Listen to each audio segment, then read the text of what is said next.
And that would explain why traditional media still has a audience of the boomers and the older generation, Yes. but the new generations are practically entirely on social media or other types of online news.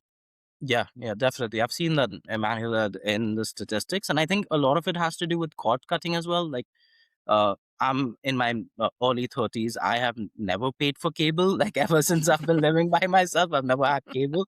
So the fact that I've never had like the CBC on my TV is like I'm on YouTube. Like, that's where my me and my wife are watching news on YouTube, or we're watching it on Instagram. That's where we are getting our news from. I think there was a cord cutting phase, and now everyone's on social media rather than mainstream media beyond a certain age. So you raised an interesting point around the platforms, and I'm Yes. curious. You started on TikTok. You're on Instagram. You Mhm. say you yourself consume your news on YouTube. So for your own channel, and when you're thinking about the audience that you're trying to engage with and reach, like what is your strategy in terms of platforms?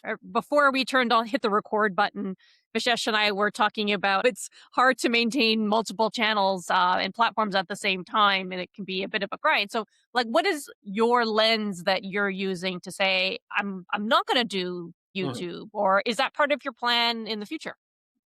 I would say it's a combination of the biggest platform, also with, like, I'm trying to diversify, but only across the most popular platforms where I can get like a sizable audience, I would say, which is why TikTok, I should have started much earlier. I started much later than I should have, but it has the largest audience. What I like about it is it's the only non-American major platform at this stage. If you're looking for that geopolitical diversification, which I think a lot of people are right now, at the time it seemed obvious to me that, hey, maybe you should have one social media which is not American, and maybe, Mhm. you're not exposed that much to any geopolitical conflict there.